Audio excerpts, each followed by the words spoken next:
Yo, Jenny Gang, what it do?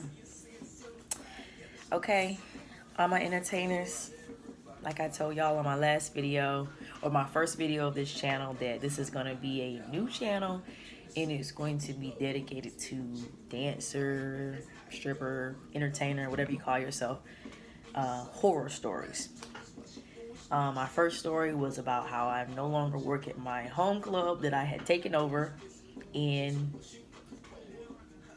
I am doing a continuation by talking about something that happened, I think it was 3 years ago. This was like when I was kind of still not even understanding dancing, right? Okay.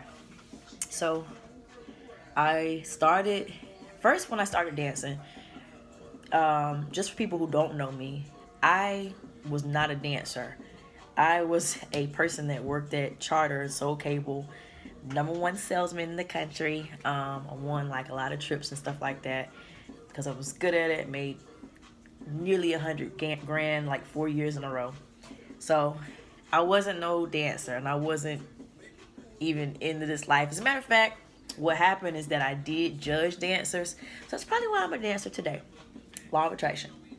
So I didn't want to dance at home when I decided to try it, because I didn't know if I was going to stick with it, and I didn't want to ruin my reputation if I really didn't stick with it, you know? So let's back it up a second. My friend, Akandi, she took me to a pole dancing class. We worked at Charter together. She's like, Jenny, I think you, be good to go with me. Like, I want to go. So I went, done it. Y'all, was immediately addicted. The whole little routine that we learned that first day in class, I did it. I killed it. I didn't feel like, you know how when you do something new, you kind of feel, even if you like it, you feel weird, out of place. I didn't feel like that. So I was just like, damn, this once a week going to pole class is not enough for me. I want to do this way more often. So that's when I went and bought me a pole. Bought a pole from Spencer's. Got the cheapest one like a dummy. And I have a video that I had on my social media where I'm trying to work that pole, and that pole just fell over. As soon as I put like a small amount of weight on it, fell over. Took it back, exchanged it, got the pole that I have now, from Spencer's, yes. And this pole has never fallen. I've had 3 girls on it before. Me and my pole buddy have done so much on that pole. Like, so shout out to Spencer's, man. They carry good poles. You just got to get the right one. So I'm loving pole, y'all. I meet my pole buddy, who I'm still close with to this day. And I put my little girl in a dance class. And when I took her to dance class, there was a girl that I used to go to school with. And I didn't recognize her. You know, I knew her face, but I'm like, I know that girl. So anyway, we keep seeing each other every time, because she got her kid in dance class, got my kid in dance class. She actually had twins. Okay, y'all, long story short, I went to school with this girl, and she let me know. Then she's like, yeah, Jennifer, I have cancer. She said, I don't have any hair under here. She's a mixed girl too, so she had that beautiful hair. And I'm like, that's why I didn't recognize her. Her name was Miranda. But Miranda told me, she's like, I see your videos on Facebook. She said, you really need to go to Charlotte and do that pole stuff you're doing in the club. She's like, you'll do great. But at this time, I'm still in my little look down phase on dance. It's like, tuh, okay? And I had actually lost my job over doing something stupid, parking in handicap parking. After I've been warned a couple of times. I was burnt out though, y'all. I was there 7 years. But I saved my money real good when I worked there, so I really didn't go back to work immediately. It took me like so long to do anything because I was just sitting and spending my savings. But when that was about to run out, I decided to go ahead and try what Miranda told me to try. Go ahead and try, see how I like dancing. So I did what she said. I went to Charlotte. I went to Charlotte. Immediately was uncomfortable, not just because I was dancing, but because Charlotte has this very uppity vibe. Like, it's very, not saying that I don't like prestigious places, but like, it's almost uncomfortable, And like I said, Charlotte is somewhere where I really don't even venture into now, and I'm an experienced, comfortable dancer. So went there, I want to say I made a few $100s my first night. Probably did it a few more times. You know, met girls that were from here. I played on the pole with them, got cool with them, but I just couldn't get into dancing. And I felt like, I just don't like this place. It was at Onyx. So my friend's like, well, why don't you try Club Rain in Columbia? She's like, you're a stage person. You're really good. You should try there because they throw money on stage. I'm like, okay, cool. So I tried it. Rain is in Columbia. It's now called Bliss. And I loved Rain. Like, it was exactly what she said. Not too much floor work, but stage money, and that got me hooked. $800 one night, and when you don't know what you're really doing, y'all, I was hooked. So now I'm dancing. This really, honestly, y'all, my dance career doesn't stretch as long as people think it was. Like I said, because I was a pole girl, I wasn't a dancer. But so this is only a few years ago, but that right there, going to Club Rain, had me hooked. So some stuff happened. I think maybe the club, something happened. Oh, maybe a shooting or something. But club, you know how they do, they'll change their name so they can stay open or whatever. So Rain ended up turning into Bliss. Okay, so I danced a few more clubs down there, but Rain was the one that I liked and the one that I made sure I kind of made my home club. So while at one of the other clubs that I didn't like so much down there, I started meeting the girls in Columbia. They started knowing me or whatever. I don't have major problems with just only like a couple of them, but their thing with me, they told my ex-girlfriend that I'm kind of stuck up. I come in, I don't speak, I don't say anything, and that made them feel like I thought I was better than them. When really and truly, y'all, that's not what it is. Like, I'm very introverted till I get to drinking. And even when I get to drinking, if you are a person that has had stuff going on in front of me, like drama, or I see you talking to one dancer, then when she leaves the room, you talking about her, and like it's just a bunch of messiness going on, I choose to stay out of the way of that. Because one thing that I bet y'all can agree with me on is that with dancers, we don't need other dancers to get the bag. Like, I don't have to be your friend to make money. Okay? Put some music on, y'all. You know, I'll be nice and cordial because I'm a nice and cordial person. But I didn't see why I had to be all buddied up with people. Especially when, like I said, they was being phony. Like, you sitting talking to having a conversation with her. As soon as she leaves, you go talk to her about her. Okay? The other girl comes back. Now you talking to her about her. Why would I want to be a part of that? So I just kept my distance. Like, I come in. It was never no disrespect with nobody. I never said nothing out the way. I just came, got my money, and went home. And that's really what we're supposed to do, y'all. That's what dancers are supposed to do. You're not at work to make friends. Period. The ones that focus on friendship are the ones that don't make no money. I'm not saying you can't partner up sometimes and say, you know what, I'm kind of losing lately, let me get with her. That's different. But they told my ex that I just thought I was better than them, and that was not true at all. But I still made a lot of friends, still cool with a lot of girls from there. So if they see this, y'all already know who y'all are. I say it's about 3 people that I can say, bitch, fuck you, and you can say the same thing to me because we don't like each other. And one of those is the girl who I'm talking about in this video. So met her at a club, one of the other clubs I worked at in Columbia. She was, I guess, crazy from the time I met her, but it wasn't with me. So, you know, I didn't care. I'm new to this. I'm trying to find out what to do, how to keep my money going, especially when I'm not at the club and I'm comfortable at. Like, it's so many things. So basically, her name is Ayana. She calls herself Ayana the Bully. Go figure. Big kind of girl, you know, basically a bully. But I never had no issue with her because, like I said, I try to be cool with everybody. Even if I don't got to be your best friend to be cordial with you. Never had no problem with her. So the first night that I met her baby daddy, okay? Real big guy. He likes spending money in the strip club. That's just what he does. I guess that's how they probably met. I don't really know or care. But he's like my first Jennygang. What I would call Jennygang. Committed to me, want to know when I'm coming to town, want to, make sure he give me something for that night. He's like one of the first people that done that for me. So, but the first time I met him, I was meeting her too.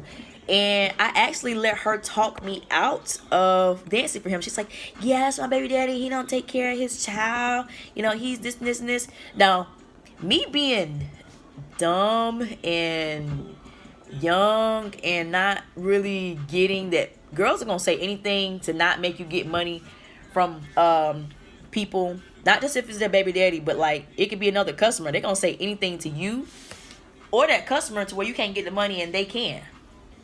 So I'm like, I turned personal, y'all. When I say I turned personal, when she started talking to me about, yeah, he don't do this, he don't do that, I started thinking about my own baby daddy and how whack he was and how he really don't do nothing. And he only does stuff that he's supposed to do because he's on child support.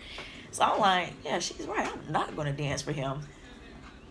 Y'all, that is dumb. You cannot do that. You can't do that and make money in the club. But like I said, I'm new to this. I ain't really on it like that. I'm not knowing I'm supposed to say, yeah, okay, girl, and go dance for him anyway. I was just like, yeah, that nigga, that's fucked up. He ain't taking care of his kid. He shouldn't be in a strip club, not knowing I'm messing up my own self out of money, out of some drama that she really got about him. You know what I'm saying?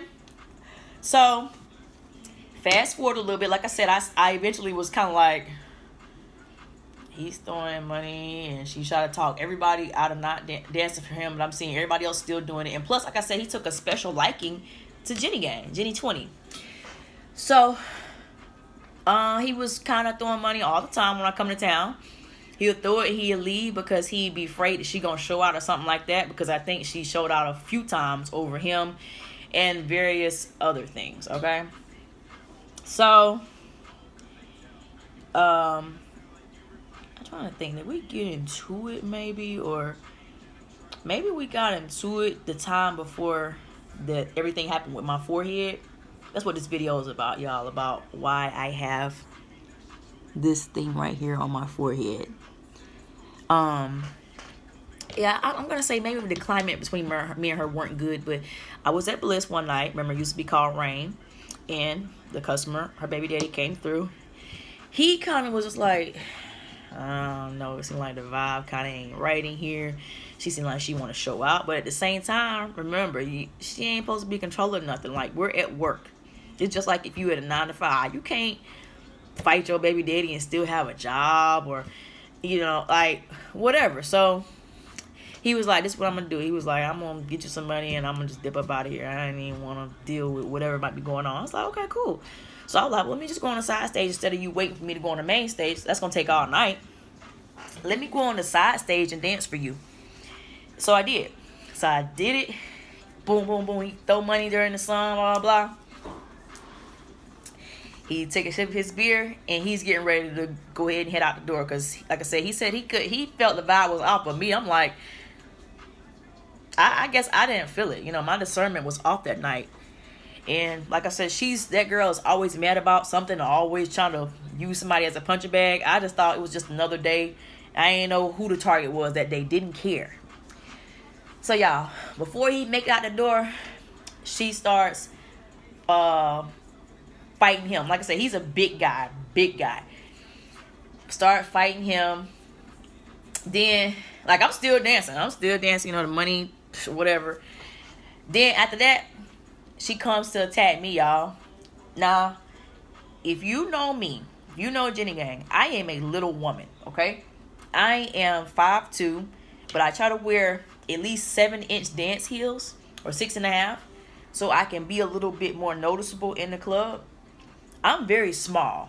I have a strong core, but I'm small as fuck. So if you call yourself Ayana the Bully, and you're big, and all types of other things, why would you feel that you had to come at someone like me of my size with a dance shoe? Y'all, she hit me in the head with a dance shoe. My shit was busted open right here. Like, I had to go to the hospital that night. I'm talking about, I used to wear the Janet Jackson braids when I was in Colombia. My braids was full of blood. The blood's leaking everywhere. But y'all, this is the thing. I gave y'all the comparison. I don't like to fight. I feel like I'm too pretty to be fighting. And most pretty girls will feel this way. We only fight if we have to fight. And this night right here, I had to fight. My adrenaline took over, y'all. She didn't even beat me up. She, honestly, just looking at us physically, you would say she should beat you up without the heel, just off of her size and her anger. Y'all, I was swinging them hands, honey. And after everything, after the smoke cleared a few days later, I had other dancers like, girl, you was really banging with that big girl. Like, we thought she was about to handle you like you was handling her. It was more so my adrenaline. When she hit me with that shoe and that blood started leaking everywhere, y'all, it was like, it wasn't even me fighting anymore. It was all my adrenaline and fight or flight. That's what was happening. So after, they break us up or whatever, I go back to the dressing room and I see the mirror. Y'all, when I seen that mirror, I just started boo-hooing. Because if you see that gash on my head, it looked like I was going to be deformed or something, or deformed looking for the rest of my life. And remember, like, I'm hip to the game now, but I still wasn't far into it. Like, I'm like, oh my God, I'm just trying something, I'm good at it, and now this happens. Like, I was so upset, y'all. So, a partner that I used to dance with, she came to the hospital, which me and her, she's the other one of the 3 people that me and her don't get along anymore. She came to the hospital to make sure I was good. The club didn't make sure of nothing. Also, I could have sued about that, but I didn't because I didn't want the extra heat. I really can't. Actually, that's not even a good reason, but that's why I didn't sue. Because that girl who hit me with the shoe, she was already a risk to any club, any type of whatever. She just always angry, always trying to beat somebody up, always want to cuss somebody out. Don't let her be drunk, honey. So, and the owner, he's a very smart guy, so he knew that. He'd been dealing with her for years. She probably still worked down there. I don't even fucking know. Don't care. But she's a problem child. So that's the reason why I would have been able to sue and win, because I was physically injured for them just having somebody work there that's a loose cannon. But I didn't sue, y'all. I didn't sue. I wish I could remember how many stitches, y'all, but I am going to find a photo so I can try to put it in this video, because it was terrible. After that, I took a little break, okay? I went and got me a regular job for a little while, because I just, like I said, she works at all the clubs that I love, and the whole Columbia was just like, bruh, she is so retarded. Like, I could see her comment, they was commenting on her page and everything, like, because she went on her post and made a post like, yeah, I told y'all bitches about fucking with me. She said it like she had won, like she had beat me up or something, but it didn't go down like that. You let little bitty Jenny 20 defend herself against you, and you had a heel and 8 feet tall. But everybody, like, she was looking at it like in her corrupted mind, like she had done something good. It wasn't nothing good. Like, you made yourself look even more desperate and angry over, it's your baby daddy, but a customer essentially that is gonna spend his money regardless of what you do, and still spent money on me way after that. We'll still do it to this day if I come through there. So this is today's horror stories. Now, I did drop the ball, okay, on the case, y'all. Because like I said, I kind of got out of dance world for a little bit after that. My family's scared to death. Like, oh my God, when I go get my eyebrows arched, the lady's like, because I missed the court date, y'all. The court date to get her locked up. But see, she's such a problem child. She's probably locked up anyway. I really don't know, y'all. I'm not in tune with Columbia. If y'all see this video, I guess let me know. I really don't care. We will never be, like I said, we was cool at first. We'll never be like this, and I'm pretty sure she don't want to be cool neither, which is definitely fine. But I stood my ground for good reason. But the lady who's arching my eyebrows at that time, she's like, don't miss the court date. She's like, because she wasn't just trying to hurt you. She's trying to kill you. She's like, if that heel would land in your eye, because it looks like that's where she really meant for it to land. She was trying to make me ugly. If I had lived through it, she wanted to make me ugly. Just all out of pure jealousy and hatred. And even though, like I said, some of the girls are like, oh, Jenny don't talk. She stuck up, whatever. They can tell you that I'm peaceful and I really don't bother nobody. I don't step in their money. I'm like that at every club. I don't step in nobody's money. If you step in mine, I don't get loud, start screaming. I just give you like a little look like, you got about 3 seconds to move out my way before I do step out of my regular, calm, nice, law of attraction, universe, and study self. You know what I'm saying? Because everybody got a breaking point. But, y'all, I'm going to tell y'all like so many other stories that have happened. You know, some of them won't be all about violence, but the next one probably definitely will. Where a DJ kind of physically assaulted me over wanting to take my tips. He didn't deserve the tips, and I don't let people bully me into anything. I do what I want to do. If I want to give you a certain amount, I'll give it to you, but you're not just going to demand it for me, because guess who's shaking ass all night? We do, ladies, and whoever else is watching this. The dancers is the one shaking ass, okay?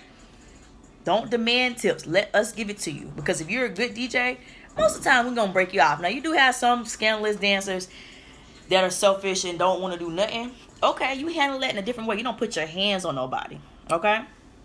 But this has been this second episode of Dancer Horror Stories, hosted by yours truly, Jennygang, aka Jenny 20, the real pole vixen. I'm gonna try to host some pole videos on this channel as well. Okay? But let me know what type of situations y'all been in. And happy 4th of July. Y'all probably hear those firecrackers outside. But in the comments, tell me about some of your horror stories. And let me know what you've been through. Let me know if a bitch done tried to kill you over some money too, and you still prevailed. All right, y'all. I'm out.